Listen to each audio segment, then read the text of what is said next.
አንድ አምላክ በሚሆን በአብ በወልድ በመንፈስ ቅዱስ ሚያዝያ 23 በዚች ቀን የፀሐይና የአጥቢያ ኮከብ የተባለ ታላቅና ክቡር የሆነ የሰማዕቱ የቅዱስ ጊዮርጊስ የምስክርነቱ ፍጻሜ ሆነ። የዚህ ቅዱስ አባቱ መስፍን ነው። ስሙም አንስጣቴዎስ ይባላል። ከቄልቄዶውያን አገር ነው። የእናቱ ስም ቶቢስታ ይባላል። ከፍልስጤም ሀገር ናት።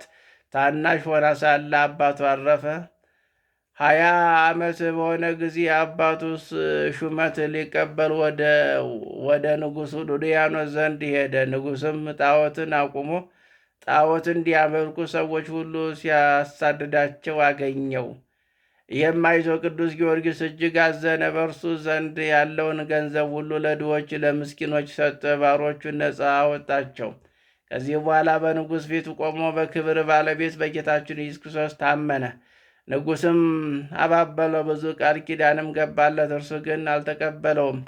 ለመስማት እንኳን የሚያስጨንቅ ስቃይ ያሰቃየው። ጌታችን ግን ያጸነዋል፣ ቁስሉንም ያድነዋል። 3 ጊዜ እንደሚሞት እርሱ እንደሚያስነሳው በአራተኛው የምስክርነትን አክሊል እንደሚቀበል ነገረው።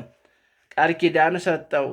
ስሙ በዓለም ሁሉ የተገለጠ ይሆን ዘንድ በተጋድሎና መከራ በመቀበል ጽኑ በሆነ ስቃይ 7 ዓመት እንደሚኖር መላእክት እንደሚያገለግሉት ነገረው። ንጉሥም ቅዱስ ጊዮርጊስን ባለመታዘዙና ባለመመለሱ እጅግ አዘነ። ስለዚህም አትናስያኖስ የሚባል ታላቅ ሠራተኛ አመጣ። እርሱም መርዝን ቀምሞ በጽዋ መልቶ አስማት ደግሞ እንዲጠጣ ለቅዱስ ጊዮርጊስ ሰጠው። ወዲያውኑ የሚሞት መስሎት ነበር። ቅዱስም ያንን ጽዋ ጠጣው። ምንም ጉዳት አልደረሰበትም። ያመሰሪ በክብር ባለቤት በጌታችን ኢየሱስ አምኖ በሰማዕትነት ሞተ። ከእርሱም ጋር ሌሎችም ብዙዎች ሰዎች በሰማዕትነት ሞተው የሕይወትን አክሊል ተቀበሉ። ቁጥራቸው 30,700 ነፍስ ነው። ቅዱስ ጊዮርጊስ በዱድያኖስ በሰባ ነገሥታት ፊትም በቆመ ጊዜ በዚያን የተቀመጠባቸው የእንጨት ወንበሮች ነበሩ። ቅዱስም እሊህን የተቀመጠባቸውን ወንበሮች እንዲበቅሉ፣ እንዲያብቡ፣ እንዲያፈሩ ታደርጋቸው ዘንድ ካንተ እንሻለን አሉት። በዚያን ጊዜ ጸለየ። እንዳሉትም አደረገላቸው። የድንቅ ሥራን አይተው ቁጥር የሌላቸው ብዙ አሕዛብ በጌታችን አመኑ። ከዚህም በኋላ ቅዱስ ወስደው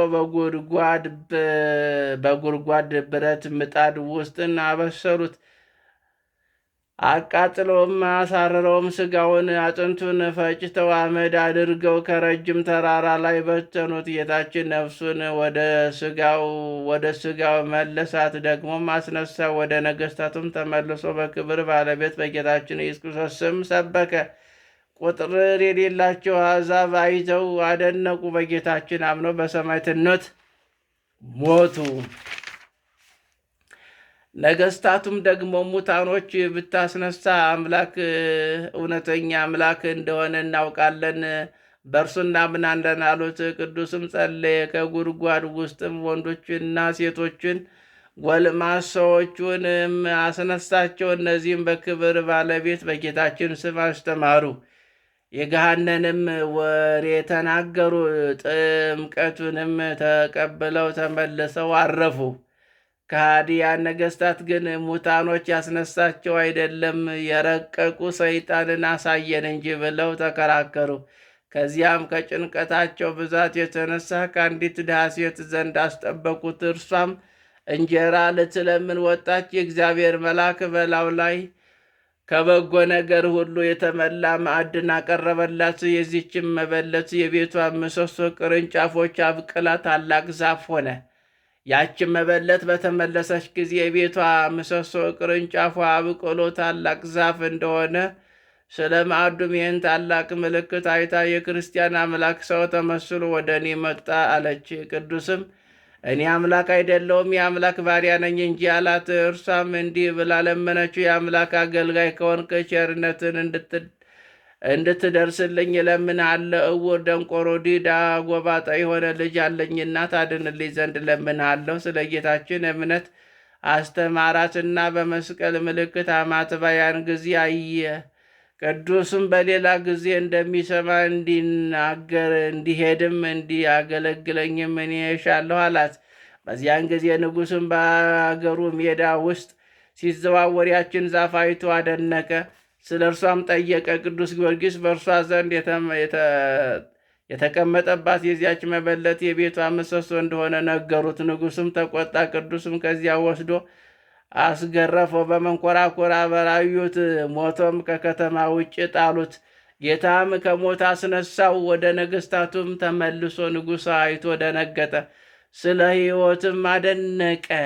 ከዚህ በኋላ ይሸነግለው ዘንድ ጀመረ። በመንግሥት ላይ እውነተኛ ያደርገው ዘንድ ቃል ገባለት። ቅዱስም እየተዘባበተ ነገ በጠዋት ለአማልክቶች መሥዋዕትን አቀርባለሁ፣ አንተም ሕዝቡም እንዲሰበሰቡ እዘዝ፣ እኔ ሰዋለሁ እንዲያዩም አለው። ንጉሥም እውነተኛ የሚሰዋ መስሎት ደስ አለው። ወደ ቤተ መንግሥትም እልፍኝ አስገብቶ አሳደረው። ለጸሎትም ተነሳ። የዳዊትን መዝሙርም አነበበ። የዱድያኖስ ሚስትም እለእስክንድርያ ንግሥት ሰምታ ቃሉን ደስ አሰኘች። የሚያነባውን ይተረጉምለት ዘንድ ለመነችው። እርሱም እግዚአብሔር ዓለምን ከፈጠረበት ሰው እስከሆነበት ጊዜ የነገረው ሁሉ ሊያስገነዝበው ጀመረ። ትምህርቱንም በልቦናው ተቀርጾ በክብር ባለቤት በጌታችን አመነች። በማግስቱም ቅዱስ ጊዮርጊስን ለአማልክት ሊሰዋ ለማየትም ሰው ሁሉ እንዲሰበስብ አዋጅ ነጋሪ ዞረው። የቤቱን ምሰሶ ያበቀለላትን ያችን መበለት ሰምታ እውነተኛ መስሏት እጅግ እያዘነች ልጇን ተሸክማ እያለቀሰች ወጣች። ቅዱስ ጊዮርጊስ ባያት ጊዜ ፈገግ አለ። ልጅሽ በምድር ላይ ያኑሪው አላት። ከዚያም ልጇን ጠርቶ ወደ አጵሎን ሂድና ወደ እኔ ይመጣ ዘንድ በክብር ባለቤት በጌታ ኢየሱስ ስም እዘዘው አለው። ያን ጊዜም ያ ልጅ ድኖ ቅዱስ ጊዮርጊስ እንዳዘዘው ወደ ጣዖቱ ቦታ ሄዶ አዘዘው። በጣዖቱ ያደረ ያ እርኩስ መንፈስ ከሚያደርገው ወጥቶ ከማደሪያው ወጥቶ ቅዱስ ጊዮርጊስ ወዳለበት መጥቶ እኔ ሰው ሁሉ የማስት እንጂ አምላክ አይደለሁም ብሎ በሕዝቡ ሁሉ ፊት አመነ። ቅዱስም ትውጠው ዘንድ ምድርን አዘዛትና ወዲያውኑ ዋጠችው። ጣዖታቱን ከአገልጋዮቹ ጋር አጠፋቸው። ንጉሥም ከወገኖቹ ጋር አረፈ። ብስጭትና ቁጣም እንደተመላ ወደ ንግሥት ሚስት ዘንድ ገባ። እርሷም አምላካቸው ጽኑ ኃያል ነውና ክርስቲያኖችን አትጣላቸው አላልኩህም አለችው። ይህንን ከእርሷ ሰምቶ በእርሷ እጅግ ተቆጣ። ወደ ክቡር ባለቤት ክርስቶስ እምነት የከበረ ጊዮርጊስ እንዳስገባ ታወቀ። ከዚህ በኋላ ከከተማ ውጪ እንዲጎትቷትና በመጋዝ እንዲሰነጥቋት አዘዘ። የሰማዕትነትን አክሊል በመንግሥተ ሰማያት ተቀበለች። በዚያን ጊዜ ስለ ቅዱስ ጊዮርጊስ ሥራ ነገሥታቱ ሁሉ ደነገጡ። ኀፍረት ደግሞም እንዳይጨመርባቸው ከእነርሱ እንዲያርፉ ራሱን በሰይፍ ይቆርጡ ዘንድ እንዲጽፍ ንጉሥ ዱድያኖስ መከሩት። ያን ጊዜ የከበረ ጊዮርጊስ ራስ በሰይፍ ይቆርጡ ዘንድ አዘዘ። ድል አድራጊው ጊዮርጊስ እጅግ ደስ አለው። እሳት ከሰማይ አውርዶ 70 ነገሥታቱን ያቃጥላቸው ዘንድ መከራውን ከክርስቶስ ወገን ጸጥ ይል ዘንድ ጌታችን ለመነ። ወዲያውን እሳት ወርዶ ከሰራዊቱ ጋር 70 ነገሥታትን አቃጠላቸው። ከዚህ በኋላ የክብር ባለቤት ጌታችን ኢየሱስ ክርስቶስ ለቅዱስ ጊዮርጊስ ተገልጾ ብዙ ቃል ኪዳን ሰጠው። በምድር መታሰቢያን ለሚያደርግ ሁሉ እኔ ኃጢአቱን ሁሉ ደመስስለታለሁ። በመከራ ውስጥም ሆኖ በባህርም ሆነ በየብስም ወይም በደዌ በስም የሚለምኑት እኔን የፈጠኘ ከመከራ ድነዋለሁ። ይህንን ጌታችን ተናግሮ በክብር ወደ ሰማይ ወጣ። ከዚያ በኋላ ራሱን ዘንበል አድርጎ በሰይፍ ቆረጡት። በመንግሥተ ሰማያትን አክሊል ተቀበለ። ከአገልጋዮቹ የቀሩት ሥጋውን ወስዶ በልብስ ጠቅለው ወደ ሀገሩ ልዳ ወሰዱት። ቤተ ክርስቲያን ሰርተው በውስጧም አኖሩት። ከእርሱም ቁጥር የሌላቸው ብዙ ድንቆች ታምራት ተገለጡ። ለእግዚአብሔር ምስጋና ይሁን። የቅዱስ ጊዮርጊስ በረከቱ ረድኤቱ ሁላችን የክርስቲያን ወገኖችን ከስጋና ከነፍስ መከራ ይጠብቀን ለዘላለሙ አሜን። ሰላም ለከ ሥራዌ ሰማዕታት አይላ ዘሞገሰ ስምከ በጽሐ መንገለ ኩሉ አጽናፍ በቅርብ ፀሐይ ብሩህ ዘያርብ ዘዘልፍ ሕማመ ዝኑፍ ነሲአከ ወፀዋሪከ በአፍ ጊዮርጊስ ቀሊል ክንፈ ከራዲዮ ኦፍ ሰላም ብእድወ ተስአ ወአመትኒ 30 ሶበ ነጸሩ ክሱተ ስብሐተ ሰማያት ህቡአ እንዘይትባደሩ በአውደ ነገሥታት ሰብአ ምስለ ጊዮርጊስ ተፈጸሙ ሰባ። በዚች ቀን ታምራትን እስከ አሳየ ድረስ የተጋደለ ቅዱስ ሮቆ አረፈ። በአንዲት ዕለትም ለጸሎት ቆሞ ሳለ የንዳድ ትንኝ ነደፈው። ቁስልን እያሳየ በብዙ ለቅሶ ወደ ጌታችን ለመነ። ያን ጊዜ ክብር ባለቤት ጌታችን ኢየሱስ ክርስቶስ በደመና ላይ ተገለጠለትና በአንጻሩ ቆሞ ወዳጄ ሮቆ አትፍራ፣ ላድን ወደ አንተ መጥቻለሁና ደግሞ የሮቃ አምላክ እያለ ኢየሱስ ክርስቶስ ከንዳድ በሽታ አድነኝ ብሎ በስምህ ለሚለምነኝ የንዳድ በሽታ በላዩ ላይ አላመጣበትም፣ ከአንተ ጋር ቃል ኪዳን ላጸና መጥቻለሁና። ይሄንን ብሎ በታላቅ ክብር ወደ ሰማይ አረገ። ቅዱስ ሮቅም በብዙ ገል ተጠምዶ ኖሮ በሰላም አረፈ። እግዚአብሔር ምስጋና ይሁን። እኛንም በዚህ ጻድቅ ጸሎት ልመና ይማረን ለዘላለሙ አሜን። እንዲህ ያሉ ቅዱሳን አባቶች የሰጣቸው አለ። እግዚአብሔር ደግ አምላክ ነው፣ ቸር አምላክ ነው።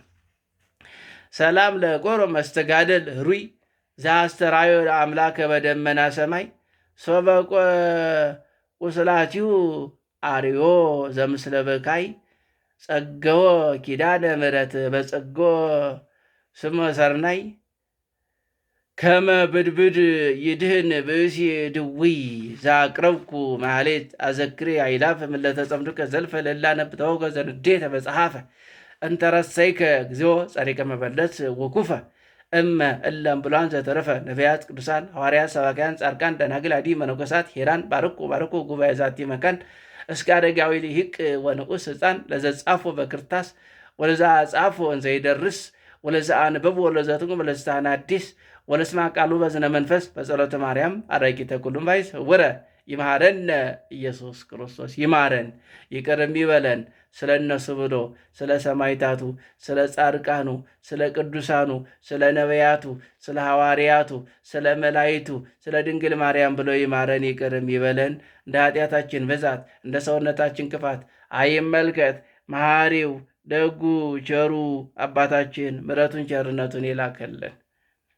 እንደ ቅዱሳን አባቶቻችን ያጽናን። ወንዶች እንደ ቅዱስ ጊዮርጊስ ያድርገን፣ በሃይማኖትም በምግባርም በሁሉም ጽኑዓን ያድርገን። ሴቶች ደግሞ እንደ ቅድስት አርሴማ በሃይማኖት በምግባር ሁሉ ጽኑዓን ያድርጋችሁ። ስለዚህ ቅዱስ የሆነው ጌታ ክርስትና እንዲህ ነው። አልጋ ባልጋ አይደለም። መከራ አለ፣ ፈተና አለ፣ እንቅፋት አለ፣ መሰናክል አለ፣ መራብ አለ፣ መጠማት አለ። መራብ መጠማት ስጋዊ ነው። ስለዚህ ቅዱሳን የተራቡት ያው ስጋ ነው፣ ነፍሳቸው ግን ጠግባለች። በዚች ምድር የሚራቡ ይጠግባሉና፣ የሚራሩ ይራራላቸዋልና፣ የሚያስታርቁ ብፁዓን ናቸውና የእግዚአብሔርን መንግሥት ይወርሳሉና የሚታረቁ ይላል። ስለዚህ ቅዱሳን ለዚህ ነው የእግዚአብሔር አዳኝነት የእግዚአብሔር ፍቅሩ ስለገባቸው ስለተረዱት ወደኋላ ሳይሉ እሱን አምነው ተጉዘዋል ማለት ነው። እሱም መጨረሻ የድል አክሊል የክብር አክሊል አጎናጽፋችኋል፣ ሰጥቷችኋል ማለት ነው። ክርስትና ይሄ ነው። እኛም በዚች ምድር ስንኖር ፈሪሃ እግዚአብሔር በውስጣችን አድሮ ለቃሉ ተገዝተን ንስሐ ያልገባን ንስሐ ገብተን ንስሐ የገባን ደግሞ አምነን አማና የሆነውን የክርስቶስ ሥጋና ደም በልተን ጠጥተን መንግስቱን እንድንወርስ ነው የሚፈለገው። የሚጠበቀውም ይሄ ነው ከኛ። ስለዚህ ዘበላ ስጋዬ ወሰተየ ደሜ ቦ ሕይወት ዘላለም፣ ስጋዬን የበላ ደሜን የጠጣ የዘላለም ሕይወት አለው፣ ቢሞትም እንኳን ሕያው ይሆናል ያለው ጌታ ነው፣ ራሱ ነው።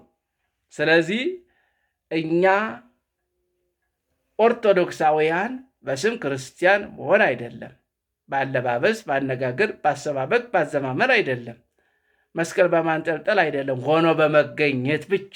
በቃ ይሄ ነው ክርስትና የሚያሰኘው፣ ሆኖ ተግባሩን በመፈጸም ወንጌሉ የሚነግረንን ትክክለኛ ወንጌል ማለት ነው።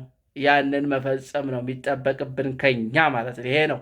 ይሄ ሲሆን በረከት አለ። ይሄ ሲሆን ፈውስ አለ። ይሄ ሲሆን ሰላም አለ። ይሄ ሲሆን ፍቅር አለ። ይሄ ሲሆን ልመናችን ተሰሚነት ይኖረዋል ማለት ነው እና ይህ በንዳድ በሽታ፣ ንዳድ ማለት እንግዲህ ወባ፣ ቢጫ ወባ አለ፣ የተለያየ ትንኞች አሉ። ትንኝ እኮ ነው፣ በእነሱ ላይ አድሮ ሰይጣን ነው መርዙን ከአንዱ ላይ ወደ ሌላው ያደርገዋል። ስለዚህ በጣም ከባድ በሽታ ማለት ነው። ከባድ ነው ይሄ ወባ በሽታ። ንዳድ እንግዲህ ንዳድ ብሎታል። እንግዲህ ንዳድ ማለት ትኩሳትም ያው ያነዳል፣ ከባድ ነው። አዛውንት ኃይል፣ ሕፃናት ኃይል ያነዳል። ንዳድ ያው ትኩሳት ማለት ነው። ንዳድ ማለት ያው ትኩሳት የሚያቃጥል ማለት ነው። ከዚያ ሁሉ እንዲያድን ለዚህ ጻድቅ ቃል ኪዳን ገብቶለታል ማለት ነው። ሮቅ የሚባል ጻድቅ አያችሁት? እኛ የማናቃቸው ቅዱሳን፣ በስንክሳሩ ላይ ያልተጻፉ ቅዱሳን ሰማዕታት ቁጥራቸው እግዚአብሔር ብቻ ነው የሚያውቃቸው፣ እኛ እናውቃቸው። ቁጥራቸውን እኛ እናውቃቸው፣ ግን ለእኛ ትምህርት ይሆኑ ዘንድ አንዳንዶቹ ብቻ ነው የተጻፉት። ሁሉ ቢጻፍ ኖሮ ስለዚህ ዓለም ወረቀት ወይም እንግዲህ ዓለም ብራና ሆኖ ባልበቃ ነበር። ነገር ግን ለእኛ ትምህርት ይሆን ዘንድ በረከት እናገኝ ዘንድ እኛም እንደነሱ ጽኑዓን እንድንሆን፣ እነሱ በእግዚአብሔር አምነዋል፣ እኛም በእግዚአብሔር እንድናመን። አሁን እኮ አዛውንቱ መንገድ እየሳተ ነው፣ ወደ ክህደት እየሄደ ነው። በሽምግልና ወራት ወደ ክርስቶስ ይቀረባል እንጂ ሰው ወደ ሌላ ይሄዳል፣ ከእግዚአብሔር ይርቃል። እንዲህ ሊደረስ ይሆን? እኔ መጨረሻውን ብቻ ያሳየን። የሰው ልጅ በየፌርማታው አዛውንቶቹ፣ አሮጊቶቹ፣ ሽማግሌዎቹ ወጥተው ኢየሱስ ያድናል ይላሉ። ኢየሱስማ ይኸው ያመነው ሰማዕት ይኸው አድኖታል። ኢየሱስ ክርስቶስ ያመነው ሰማዕት ቅዱስ ጊዮርጊስን አድኖታል። እንግዲህ 70 ነገሥታት 7 ዓመት የስቃይ መከራ ሲያጸኑበት በኢየሱስ ክርስቶስ ስላመነ ይህን ሁሉ መከራ ተቀብሎ ሰማዕትነትን ዛሬ እረፍቱ ነው። የድል አክሊል፣ የክብር አክሊል እያንዳንዱ የተሰጠውበት ዕለት ነው። ዛሬ አንገቱ የተቆረጠበት ነው። 7 ዓመት የስቃይ መከራ የተቀበለ ሰማዕት አንዲቷ እንኳን ከባድ ናት፣ ለሞት የሚያደርስ ነው። በመንኮራኩርት ፈጭተውታል። አቃጥለው ፈጭተውታል። በረጅም ተራራ ይድረስ በሚባል ተራራ ላይ ምድረ በዳ ለንፋስ ሰጥተውታል። ግን ጊዮርጊስ ማር ጊዮርጊስ እያለ እንዲሰበሰብ አድርጎታል ኢየሱስ ክርስቶስ። ስለዚህ ማመን ይሄ ነው። እምነት ማለት እኮ የሚያድንማ ነው። ስለዚህ ኢየሱስ ክርስቶስ አማላጅ ነው ሲሉ እዚህ ላይ የለም፣ ትክክል አይደሉም፣ ስተዋል። ይሄንን አማላጁ ቅዱስ ጊዮርጊስ ነው። ስለዚህ ከማን ነው የሚያማልደው? ከአምላኩ ከኢየሱስ ክርስቶስ። ለእኛ ለሰው ልጆች ማለት ነው። ስለዚህ ያልገባቸው፣ ያልተረዱት፣ ያልተገነዘቡት፣ መንገድ የሳቱት፣ ከመንገድ ውጭ የወጡት ብዙ ወገኖቻችን አሉና እግዚአብሔር ይመልሳቸው፣ ልብ ይስጣቸው። እንደነሱ ጭፈራ ማብዛት የለም። እኛ ጋር ቤተ ክርስቲያን ስርዓት አላት፣ በስርዓት ነው። አያችሁት? ሊቃውንት እንኳን ወረብ ሲያቀርቡ ሲያሸበሽቡ በጽናጽን ጸጥ ያደርጉታል። ለምን? ወደ ሌላ እንዳይሆን ማለት ነው። ይህ ነው እኮ ስርዓት አላት ቤተ ክርስቲያን። ቤተ ክርስቲያንን ስርዓቷን ደግሞ ቀኖናን ይዛ ነው የምታስተምረን። መሳት የለብንምና የአባቶቻችን አምላክ ቅዱስ ጌታ እግዚአብሔር አብ፣ እግዚአብሔር ወልድ፣ እግዚአብሔር መንፈስ ቅዱስ ሁላችንን የሚጠብቀን። ስለዚህ የተወደዳችሁ ይህ ከመጣላችሁ ኔትወርክን ሰሞን በጣም አስቸግሮኛል። በጣም ጠዋትም ማታም እየረበሸኝ ነው ያለው። እንግዲህ እግዚአብሔር መፍትሄውን ያምጣ። ለምን በጣም ላስተላለፍ እፈልጋለሁ ወደ እናንተ። ስለዚህ ወደ እናንተ ሊተላለፍ አልቻለምና እንግዲህ ያው የምታዳመጡ ይህንን እንድትገነዘቡ ማለት ነውና የበረከቱ ተሳታፊ እንድትሆኑ ደግሞ የጠየኳቸው ጥያቄ ያለ ቤተ ክርስቲያን ጸበለ ማርያም፣ እንደገና ቅዱስ ገብርኤል፣ አቡነ ገብረ መንፈስ ቅዱስ 31,800 ብር ይችን ቃል ገብቼ ነበርና እንዲህ ያላችሁ ሰዎች 1 ብርም 2 ብርም አድርጋችሁ ስለዚህ ተባብራችሁ ብታስገቡልኝ ወስጄ እሰጣለሁ። ክርስትና ስማችሁን ብትነግሩኝና ይችን ገንዘብ እንዲያው በሰው ፊት ቃል መግባት ቀላል አይደለም፣ ከባድ ነውና ይችን እንደው እንዳስገባ ያላችሁ ሰዎች ተባበሩ ነው የምለው። ያው ስልክ ቁጥር 0922101220 ያው የምታውቁት ታውቃላችሁ። የበረከቱ ተሳታፊ እናንተም እንድትባረኩ ነው እንጂ እኔ ብቻ አይደለሁም። እኔ ያው መንፈሳዊ አባቶች፣ መንፈሳዊ እናቶች፣ መንፈሳዊ ወንድሞች፣ መንፈሳዊ እህቶች ስላሉ በእናንተ ያው ተስፋ ያለ አይደለም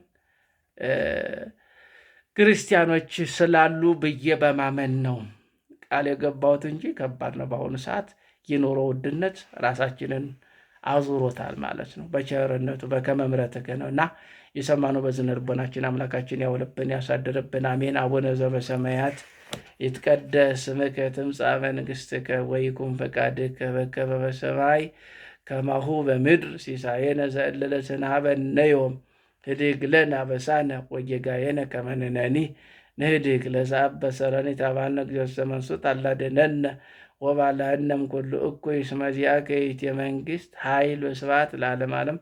በሰላመ ቅዱስ ገብርኤል መልአክ ኦ እግዝእትየ ማርያም ሰላም ለኪ ድንግል በሕሊናኪ ወድንግል በሥጋኪ እመ እግዚአብሔር ጸወት ሰላም ለኪ ብሩክ አንቲ እማንስት ወብሩክ ፍሬ ከርሥኪ ተፈሥሒ ፍሥሕት ወምልዕተ ጸጋ እግዚአብሔር ምስለኪ ተሃልዮ ጸልዪ ምሕረታ በፍቅር ወልድኪ ኢየሱስ ክርስቶስ ከመ ይሥረይ ለነ ኃጣውኢነ ከመ ይሠንይ እግዚአብሔር አብይ ኦ ሊቀ ኢየሱስ ክርስቶስ ሠረይ ኃጢአትየ ወኃጢአተ ኩሉ ሕዝብ ከማይሠራ ኃጢአት እግዚአብሔር ይፍታ። እግዚአብሔር ይባርከን። አሜን። ይደረግልን።